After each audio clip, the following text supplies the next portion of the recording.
രാത്രി ഉമ്മറത്ത് ചാരുപടിയിലിരുന്ന് മാനത്തെ നിലാവിനെ നോക്കി ഞാനിരുന്നു.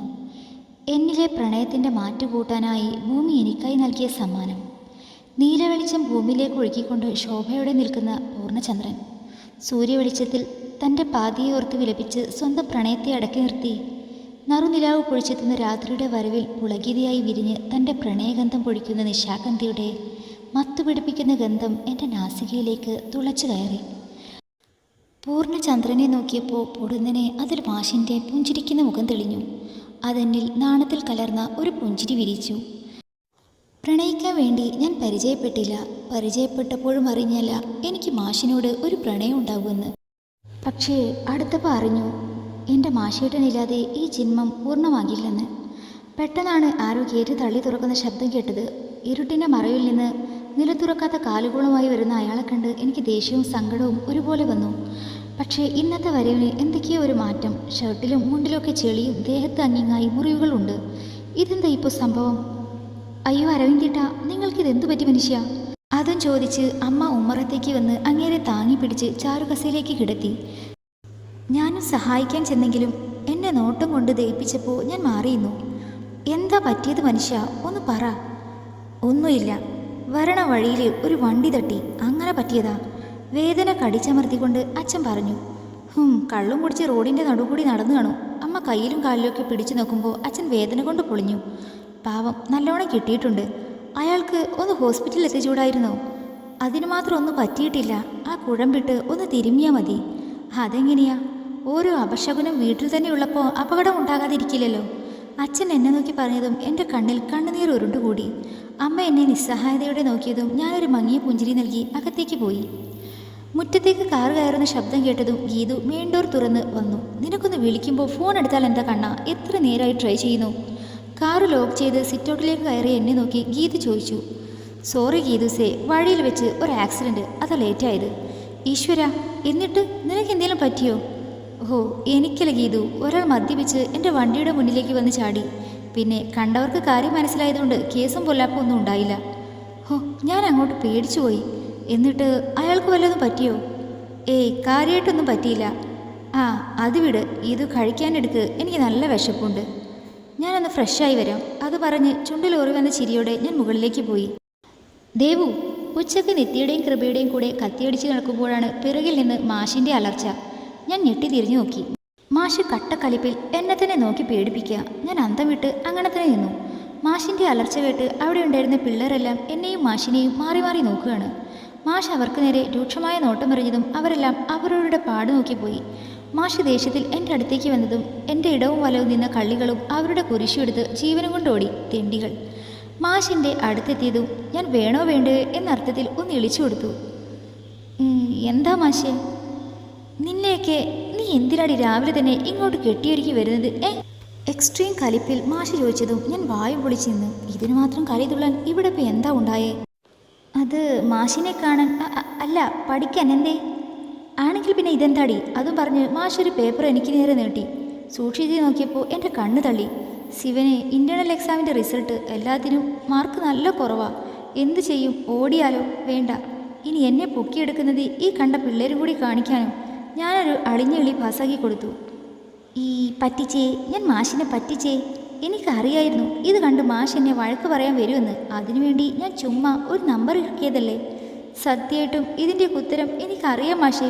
ഞാനത് പറഞ്ഞതും മാഷിൻ്റെ ചെവിക്ക് പിടിച്ചതും ഒരുമിച്ചായിരുന്നു. എൻ്റെ കണ്ണിൽ കൂടി പൊന്നീച്ച പറ. മാഷ് വിട് വിട് പ്ലീസ്, എനിക്ക് നോവുന്നു. നിന്റെ ഉഴപ്പ് ഈയിടെയായിട്ട് കൂടിയിട്ടുണ്ടെന്ന് പറഞ്ഞ് ടീച്ചേഴ്സ് എല്ലാം കൂടി എൻ്റെ ചെവി തിന്നുന്നു. നീ എന്നെ നാണം കെടുത്തിയല്ലടി പോത്തെ. മാഷ് കാലിച്ചു കയറി എന്നോട് ചോദിച്ചു. കുറേ നേരം പിടിച്ച് തിരിച്ചിട്ട് മാഷ് എൻ്റെ കാതിനെ സ്വതന്ത്രാക്കി. മാഷ് പറയുന്നത് കേട്ടാത്തോന്നും ഞാൻ ഫുൾ ടൈം ഉടായിപ്പാണെന്ന്. ഞാൻ ആദ്യമായിട്ടല്ലേ ഇങ്ങനെ. അത് തന്നെ അടി പുല്ലേ ഞാനും ചോദിച്ചത്. ക്ലാസ് ടോപ്പറായ നീ എങ്ങനെയാടി ഇത്രയും ബാക്കിലേക്ക് പോയത്? അതും ഞാൻ വന്നതിന് ശേഷം. അതെ, മാഷ് തന്നെയാണ് കാരണം. ഇൻ്റേണൽ എക്സാമിൻ്റെ റിസൾട്ട് നോക്കിയപ്പോൾ വലിയ അഹങ്കാരത്തിൽ ദേവിക്കുട്ടിയുടെ റിസൾട്ട് എടുത്ത് നോക്കിയതാ. അപ്പോൾ കുരിപ്പിൻ്റെ മാർക്ക് കണ്ട് എൻ്റെ ഫ്യൂസ് പോയി. അത് ചോദിക്കാൻ വന്ന് എൻ്റെ തലക്ക് അവൾ കുറ്റം ചുമത്തുന്നു. കഴുത. ഞാനോ? ഞാൻ എന്താടി ചെയ്തത്? പിന്നല്ലാതെ ഞാനാണോ? മര്യാദയ്ക്ക് പഠിച്ചിരുന്ന എന്നെ കയറി പ്രേമിച്ച് എൻ്റെ മനസ്സിൽ കയറിക്കൂടിയിരുന്ന് എന്നെ ഒന്ന് പഠിക്കാൻ പോലും സമ്മതിക്കാത്തത് മാഷല്ലേ?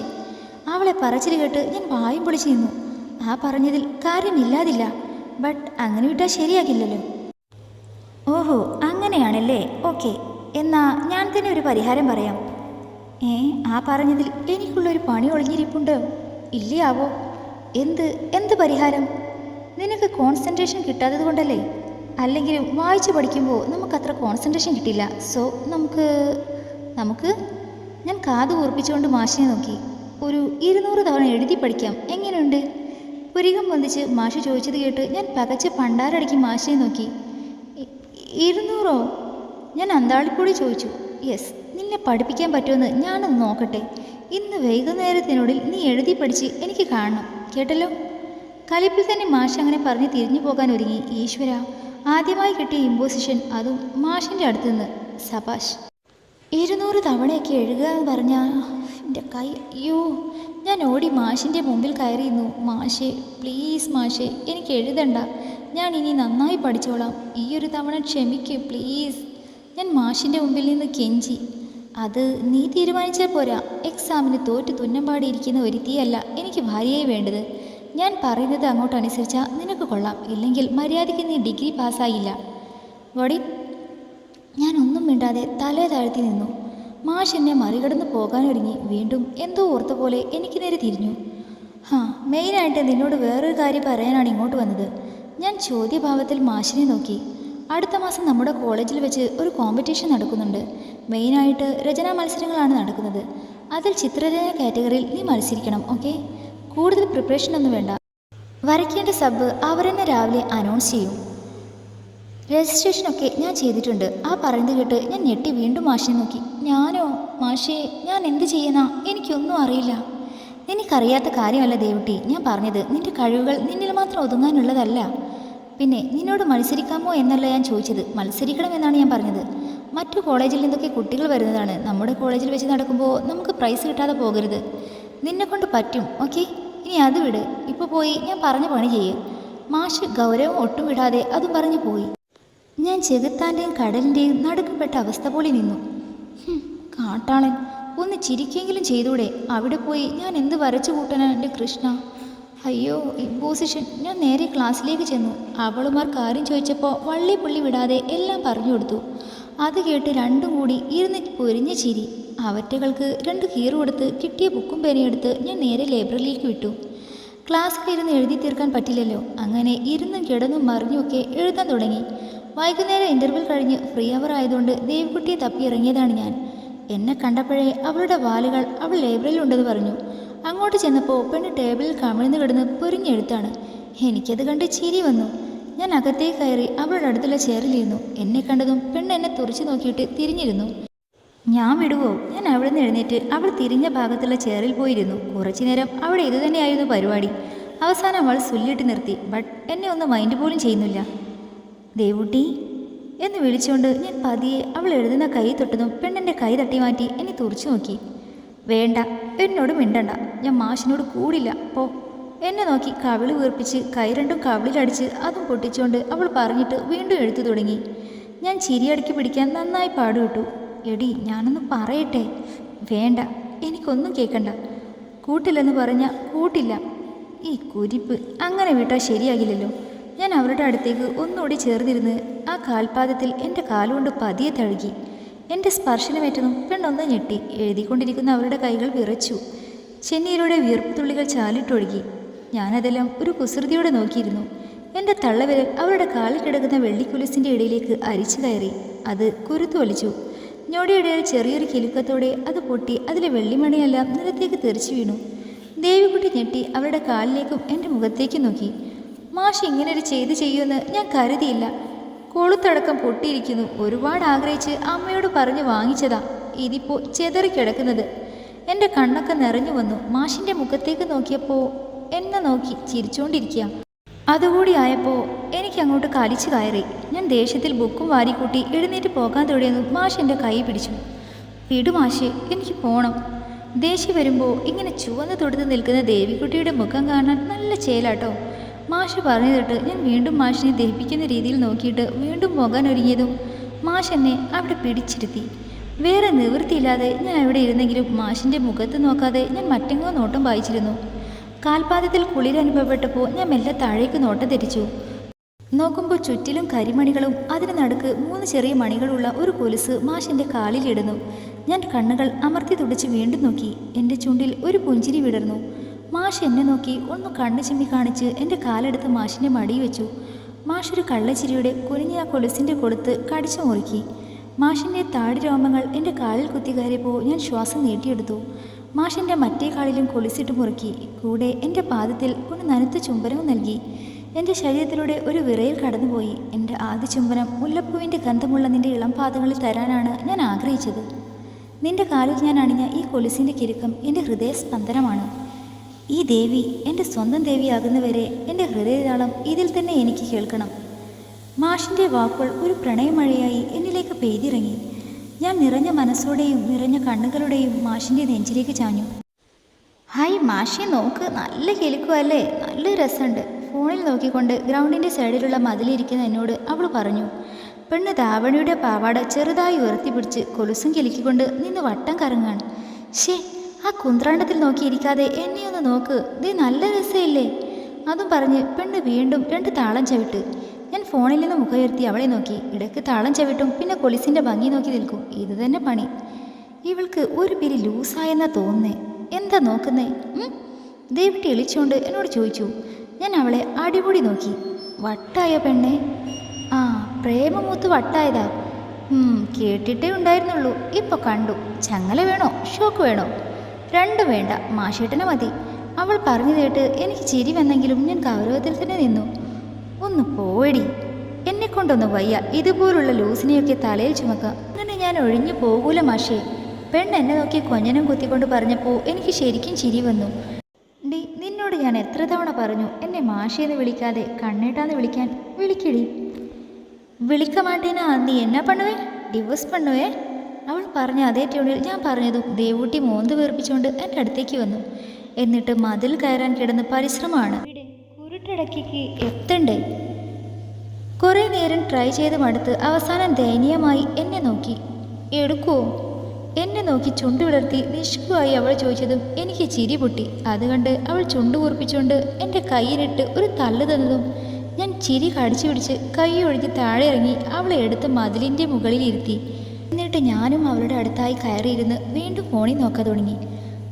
ജന്തു, ഇങ്ങനെ നോക്കാൻ മാത്രം എന്ത് കുന്തമാതിലുള്ളത്. എനിക്കങ്ങോട്ട് കളിച്ചു കയറി. ഞാൻ ആ ഫോണ് തട്ടിപ്പറിച്ചു വാങ്ങി. അത് കണ്ട് മാഷിനെ നോക്കിയപ്പോൾ ഞാൻ കണ്ണുരുട്ടി കാണിച്ചു. എന്താ ഇങ്ങനെ നോക്കുന്നേ? ഞാൻ മാഷിനെ ഒന്ന് നോക്കിയിട്ട് ഇളിച്ചുകൊണ്ട് മാഷിൻ്റെ മുടിയൊക്കെ കൈകൊണ്ട് തെറിപ്പിച്ച് ആകെ കൊളാക്കി. ഛേ, നീ എന്താടി കാണിക്കുന്നത്? ചീകി വെച്ചത് മുഴുവൻ കൊളാക്കി. മാഷിന് കുറച്ച് നാളത്തേക്ക് ക്ലീൻ ഷേവ് ചെയ്യുക. എന്നിട്ട് മുടിയിലൊക്കെ എണ്ണ നല്ലോണം തേച്ച് പരത്തി വെക്കുക. ഞാൻ പറഞ്ഞത് കേട്ട് മാഷിനെ കണ്ണും വീഴ്ച നോക്കി. ഞാൻ എന്താടി 1ാം ക്ലാസ്സിൽ പഠിക്കുന്ന കൊച്ചോ? എന്നാ ഒരു കാര്യം ചെയ്യാം, ദേ ബട്ടൺസ് കൂടി ഫുൾ അങ്ങോട്ട് ഇടാം. എന്തേ? കഴുത്തിന് താഴെ തുറന്നു കിടക്കുന്ന ബട്ടണിൽ തൊട്ട് കാണിച്ചുകൊണ്ട് മാഷ് ചോദിച്ചു. ആ, എന്നാ വളരെ നന്നായിരിക്കും. നിനക്കെന്താടി പ്രാന്താണോ ഈ ഊള സ്റ്റൈല്? ആ, എന്നെ കെട്ടുന്നവരെ നിങ്ങൾ ഇനി അങ്ങനെ നടന്നാൽ മതി. അല്ല പിന്നെ ഓരോ പെണ്ണുങ്ങളുടെ നോട്ടം കാണുമ്പോൾ ആ കണ്ണു കുത്തിപ്പിടിക്കാൻ തോന്നും. അതിന് ഞാൻ അങ്ങനെ വന്നാൽ ആ പെണ്ണുങ്ങൾ നോക്കാതിരിക്കുമോ? ചിരി അടക്കി വെച്ചുകൊണ്ട് മാഷ് ചോദിച്ചു. ആ, അങ്ങനെ ഒരു പേക്കൊലത്തി വന്ന ഒരു ലുക്കും ഉണ്ടാകില്ല. അപ്പോൾ അവളുമാർ നോക്കില്ലല്ലോ. എങ്ങനെയുണ്ടെൻ്റെ ബുദ്ധി? കൊണ്ടുപോയി ഉപ്പിലിട്ട് വെക്ക്. ഞാൻ ഇങ്ങനെ തന്നെ വരും. ആ, നോക്കുന്നുണ്ട് എന്ന് പറഞ്ഞ പിള്ളേർ ഏതാടി? മാഷ് എളിച്ചുകൊണ്ട് ചോദിച്ചത് കേട്ട് ഞാൻ കളിച്ചു കയറി. ഞാൻ മാഷിനെ അടിക്കാനും പിച്ചാനും മാന്താനും ഒക്കെ തുടങ്ങി. അവസാനം മാഷ് കാലി കയറി എന്നെ തല്ലാനോങ്ങിയപ്പോൾ ഞാൻ ഇറങ്ങി ഓടി. സെക്കൻഡ് സാറ്റർഡേ ആയതുകൊണ്ട് കുറേ നേരം വീട്ടിലിരുന്ന് ചടച്ചപ്പോൾ നേരെ വിമലിൻ്റെ വീട്ടിലേക്ക് വിട്ടു. എനിക്ക് പിന്നെ നല്ല സ്വാതന്ത്ര്യം അവിടെ ഉള്ളതുകൊണ്ട് ഞാൻ കോളിംഗ് ബെൽ പോലും അടിക്കാതെയാണ് മെയിൻ ഡോർ തുറന്ന് അകത്തേക്ക് കയറിയത്. ബട്ട് അവിടെയുള്ള കാഴ്ച കണ്ടപ്പോഴാണ് ഞാൻ ചെയ്തത് എത്ര വലിയ തെറ്റാണെന്ന് എനിക്ക് ബോധ്യമായത്. ഞാൻ നോക്കുമ്പോൾ രണ്ടും കിസ്സിങ് ആയിരുന്നു, അതും ഫ്രഞ്ച്. ഡോറ് തുറന്ന് ശബ്ദം കേട്ട് രണ്ടും ഞെട്ടി അകന്നു മാറി. ഞാൻ ചിരിക്കണോ കരയണോ എന്നറിയാൻ പറ്റാത്ത അവസ്ഥയിൽ അവരെ നോക്കി. എന്നെ കണ്ട് ശ്രുതിയുടെ മുഖത്ത് ആശ്വാസത്തിൻ്റെ പുഞ്ചിരി വിടർന്നുവെങ്കിലും വിമൽ എന്നെ ചുട്ടരിക്കാൻ പാകത്തിലുള്ള നോട്ടായി എന്നെ നോക്കി നിൽക്കുക. ഞാനൊന്ന് ഇളിച്ചു കൊടുത്തു. Sidhu, this is too much. നിനക്കൊന്ന് ഡോർ മുട്ടിയിട്ടെങ്കിലും കയറി വന്നോടെടാ പന്നി. എൻ്റെ നേരെ ഉറഞ്ഞു തുള്ളിക്കൊണ്ട് അവൻ പറഞ്ഞു.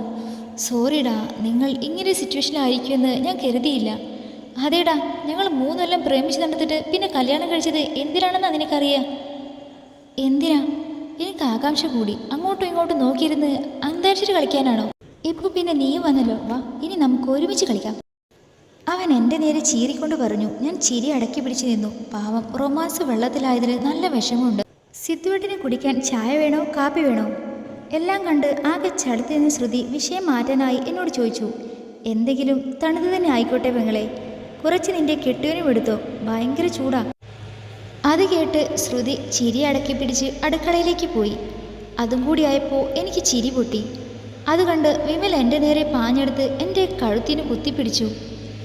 എടാ മരപ്പട്ടി, ഒരുമാതിരി മറ്റടുത്ത പരിപാടി കാണിക്കരുത്. മനുഷ്യൻ എത്ര കഷ്ടപ്പെട്ടിട്ടാ അതിനെ ഒന്ന് വളച്ച് ഇവിടെ വരെ എത്തിച്ചത്. അതും പറഞ്ഞ് അവൻ ഇരുന്ന് മോങ്ങാൻ തുടങ്ങി. അങ്ങനെ ഇപ്പോൾ എൻ്റെ മേൽ മാത്രം കുറ്റം ചുമത്തണ്ട. ഇത്തരം സന്ദർഭങ്ങളിൽ ഡോറ് ലോക്ക് ചെയ്യണം. പോടാ തെണ്ടി, എൻ്റെ വിഷമം നിനക്ക് പറഞ്ഞാൽ മനസ്സിലാകില്ല. അത് മനസ്സിലാക്കണമെങ്കിൽ നിൻ്റെയും കെട്ടുകഴിഞ്ഞ് അവളെ കയ്യിൽ കെട്ടിയിട്ട് ദാ ഇതുപോലെ തെന്നി പോകണം. പ്രാകാതെടാ ശവമേ, പ്രാകുവെടാ പ്രാകും, നീയും അനുഭവിക്കണം. ഈ ജന്മത്തിൽ ഒരു കുഞ്ഞിക്കാല് കാണാനുള്ള യോഗം എനിക്കുണ്ടാകുമോ എന്തോ. അതും പറഞ്ഞ് വിമൽ നെറുവീർപ്പിട്ടു. എല്ലാത്തിനും ഓരോ സമയമില്ലേ ദാസ, നീ വെയിറ്റ് ചെയ്യൂ. വേറെ നിവൃത്തിയില്ല വിജയ.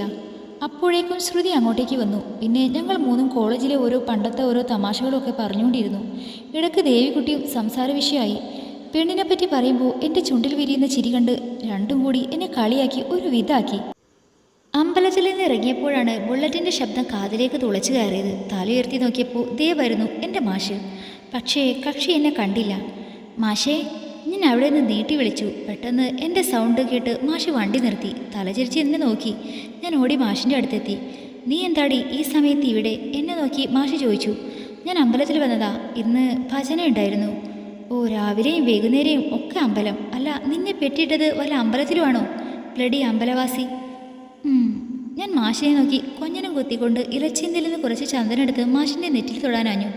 പക്ഷേ അപ്പോഴേക്കും മാഷിൻ്റെ കൈ പിടിച്ചു വെച്ചു. ഞാൻ ചോദ്യഭാവത്തിൽ മാഷിനെ നോക്കിയപ്പോൾ മാഷ് എന്നെ നോക്കി ഒരു കള്ളച്ചിരിയുടെ സൈറ്റ് അടിച്ചു. അതിൻ്റെ അർത്ഥം മനസ്സിലായതും ഞാനൊരു കള്ളച്ചിരിയുടെ ചുറ്റും ഒന്ന് വീക്ഷിച്ചിട്ട് ഒന്നുകൂടി മാഷിൻ്റെ അടുത്തേക്ക് ചേർന്ന് നിന്ന് പതിയെ മാഷിൻ്റെ നെറ്റിയിലേക്ക് അലസമായി വീണ് കിടന്ന മുടി വകഞ്ഞു മാറ്റി. മാഷിൻ്റെ ഇടുപ്പിലേക്ക് കൈ ചുറ്റി വരഞ്ഞുയർത്തി. ഞാൻ പതിയെ എൻ്റെ നെറ്റി മാഷിൻ്റെ നെറ്റിയുമായി കൂട്ടിമുട്ടിച്ചു. ഞാൻ കുതറി ഇറങ്ങാൻ തുടങ്ങിയെങ്കിലും മാഷ് എന്നിലെ പിടി ഒന്നുകൂടെ മുറുക്കി. മാഷെ വിട്ടേ, ആരെങ്കിലും കാണും. ഞാനൊരു പേടിയോടെ ചുറ്റും നോക്കി. അച്ഛൻ വരേണ്ട സമയമായതുകൊണ്ട് എൻ്റെ ഭയം കൂടി. മാഷ് എൻ്റെ മുഖം മാഷിൻ്റെ നേരെ തിരിച്ചു. അത്രയും അടുത്ത് മാഷിൻ്റെ ചുടുനിശ്വാസം എൻ്റെ മുഖത്തേക്ക് പ്രവഹിച്ചുകൊണ്ടിരുന്നു. ഞാൻ ഉമിനീറിറക്കി മാഷിനെ നോക്കി. മാഷ് വീണ്ടും എന്നിലേക്ക് മുഖം അടുപ്പിച്ച് പതിയെ എൻ്റെ മൂക്കി കടിച്ചു. ഞാനൊന്ന് പുളഞ്ഞു. എൻ്റെ ഹൃദയമിടിപ്പ് കുതിച്ചുയർന്നു. എൻ്റെ വെപ്രാളം കണ്ട് മാഷൊരു ചിരിയോടെ എന്നെ വിട്ടു. ഞാൻ താഴേക്ക് ഊർന്നിറങ്ങി നെഞ്ചിൽ കൈവച്ച് ശ്വാസം വലിച്ചു വിട്ടു. സമയം ഒരുപാടായില്ലേ, വാ ഞാൻ കൊണ്ടുവിടാം. അതും പറഞ്ഞ് മാഷ് ബുള്ളറ്റ് സ്റ്റാർട്ട് ചെയ്തു. എൻ്റെ ഉള്ളിൽ ഒരു വെള്ളിടി വെട്ടി. ഇപ്പോൾ മാഷിൻ്റെ കൂടെ പോയാൽ ഉറപ്പായിട്ടും അച്ഛൻ കാണും. കണ്ടാൽ അതോടെ തീർന്നു. ഇത് ഞാൻ എങ്ങനെ തടയൂ എൻ്റെ കൃഷ്ണ? വേണ്ട മാഷേ, ഞാൻ പൊയ്ക്കോളാം. ചുമ്മാ അവിടെ നിന്ന് കഥകളി കളിച്ച് എന്നെ ദേഷ്യം പിടിപ്പിക്കാതെ കയറി ദേവു. എനിക്ക് പേടിയായി. ദേഷ്യം വരുമ്പോൾ മാത്രമേ മാഷ് ദേവു എന്ന് വിളിക്കൂ. ഞാൻ മടിച്ച് മാഷിൻ്റെ പുറകിലായി കയറിയിരുന്നു. ആദ്യമായി ബുള്ളറ്റിൽ കയറുന്ന വെപ്രാളവും അച്ഛൻ കാണുമോ എന്ന ഭയവും എല്ലാം കൂടി എനിക്ക് വല്ലാത്തൊരു അവസ്ഥയായി. ഞാനിരുന്ന് മാഷിൻ്റെ അരയിലൂടെ ചുറ്റി വരഞ്ഞ് ഇറക്കി പിടിച്ചിരുന്നു. വീടിനടുത്തേക്ക് വണ്ടി എടുക്കും തോറും എൻ്റെ ഉള്ളിലെ ഭയം കൂടി വന്നു. അച്ഛൻ അവിടെ ഉണ്ടാകരുതേ എന്ന് ഞാൻ ഉള്ളിലൊഴുകി പ്രാർത്ഥിച്ചു. ദൂരെ വച്ച് തന്നെ ഞാൻ കണ്ടു എന്നെ ചുട്ടരിക്കാൻ പാകത്തിലുള്ള ചുവന്ന കണ്ണുകളുമായി നിൽക്കുന്ന ആളെ. മാഷി പെട്ടെന്ന് വണ്ടി നിർത്തിയതും നീ വിറയാർന്ന കാലുകളോടെ വണ്ടിയിൽ നിന്നിറങ്ങി. അച്ഛൻ! അറിയാതെ എൻ്റെ ചുണ്ടുകൾ മന്ത്രിച്ചു. ദേവിയുടെ വായിൽ നിന്ന് വന്ന പേര് കേട്ട് ഞാനൊരു ഞെട്ടലോടെ അവരുടെ മുഖത്തേക്ക് നോക്കി. കേട്ടത് സത്യമാകരുതേ എന്ന് ഞാൻ പ്രാർത്ഥിച്ചു. എന്താ നീ പറഞ്ഞത്? ഞാൻ ഉയർന്ന ഹൃദയമിടിപ്പോടെ അവളോട് ചോദിച്ചു. അപ്പോഴേക്കും അയാൾ ഞങ്ങളുടെ അടുത്തെത്തി. വരണം മിസ്റ്റർ സിദ്ധാർത്ഥ് വിശ്വനാഥ്. നീയും നിന്റെ തള്ളയും ഈ നാട്ടിലേക്ക് എത്തിയെന്ന് നേരത്തെ അറിയാൻ കഴിഞ്ഞെങ്കിലും ഇന്നാണ് നിന്നെ എൻ്റെ കൺമുന്നിൽ കിട്ടിയത്. അയാൾ പറഞ്ഞത് കേട്ട് എന്നിലെ കോപം ഇരട്ടിച്ചു. എന്താടോ, ഞങ്ങൾ ഈ നാട്ടിലേക്ക് വരില്ലെന്ന് കരുതിയോ? അത്ര പെട്ടെന്ന് എല്ലാം ഉപേക്ഷിക്കാൻ കഴിയൂടോ? പിന്നെ തൻ്റെ മുന്നിലേക്ക് ഞാൻ ആദ്യമായി വരുന്നതെന്ന് ഒന്നും പറയല്ലേ. കള്ളിൻ്റെ പുറത്ത് ഓർമ്മ പോയതാ. അയാൾ എൻ്റെ നേരെ പാഞ്ഞെടുത്ത് എൻ്റെ കോളറിൽ കുത്തിപ്പിടിച്ചു. പന്ന മോനെ, നീ എന്താടാ വിചാരിച്ചത്? ഞാൻ കാരണം നിന്റെ തന്ത ആത്മഹത്യ ചെയ്ത് ചത്തതിന് എൻ്റെ മോളിലൂടെ പ്രതികാരം ചെയ്യാമെന്നോ? അയാൾ പറഞ്ഞ വാക്കുകൾ അമ്പുകൾ തളച്ചു കയറുന്ന പോലെ എന്നിലേക്ക് തുളച്ചു കയറി. എൻ്റെ കണ്ണുകൾ ദേവൂട്ടിയിൽ ഉടക്കി നിന്നു. എല്ലാം കണ്ട് നിസ്സഹായതയുടെയും ഒരു തരം അന്താളിപ്പോടെയും നിന്ന ദേവൂട്ടിയെ കണ്ട് എൻ്റെ ഉള്ളു പിടഞ്ഞു. ഒരു വാക്കെന്നോട് പറഞ്ഞിരുന്നെങ്കിൽ. ഞാൻ പെട്ടെന്ന് നോട്ടം പിൻവലിച്ച് എൻ്റെ കോളറിൽ പിടുത്തമിട്ട അയാളുടെ കൈ ബലമായി വില്ലിച്ചു. അയാൾ വേദന കൊണ്ട് പുളഞ്ഞു. ഞാൻ എന്നേക്കാൾ മുതിർന്നവർക്ക് എന്നും ഒരു പരിഗണന കൊടുക്കും. പക്ഷേ ആ കണത്തിൽ ഞാൻ തന്നെ പെടുത്തിയിട്ടില്ല. എൻ്റെ ദേഹത്ത് കൈവച്ചലുണ്ടല്ലോ, വെട്ടി അരിയും ഞാൻ. എടാ! അയാൾ ചീറിക്കൊണ്ട് എൻ്റെ അടുത്തേക്ക് വന്ന് എന്നെ അടിക്കാനായി കൈ ഓങ്ങിയതും ഞാനത് തടഞ്ഞു. നടു റോഡിൽ വെച്ച് ഷോ നടത്താൻ എനിക്ക് തീരെ താല്പര്യമില്ല മിസ്റ്റർ അരവിന്ദൻ. പിന്നെ താൻ പറഞ്ഞല്ലോ മകളിലൂടെ പ്രതികാരമാണോ എന്ന്. അറിഞ്ഞില്ലല്ലോടാ, ഇത്രനാൾ പ്രാണനായി സ്നേഹിച്ചത് തൻ്റെ ചോരയെയാണെന്ന്. അറിഞ്ഞതിനാൽ ഇവളുടെ നിഴലിൽ പോലും ഞാൻ നോക്കില്ലായിരുന്നു. മേലെടുത്ത് അരവിന്ദൻ്റെ മകളെയല്ല ഞാൻ എൻ്റെ ഭാര്യയുടെ സ്ഥാനത്ത് ആഗ്രഹിച്ചത്. ഇനി ആഗ്രഹിക്കുന്നില്ല. ഹൃദയം നുറുങ്ങുന്ന വേദനയോടെ ഞാനത് പറഞ്ഞതും ദേവൂട്ടി ഒരു ഞെട്ടലോടെ എൻ്റെ മുഖത്തേക്ക് ഉറ്റുനോക്കി.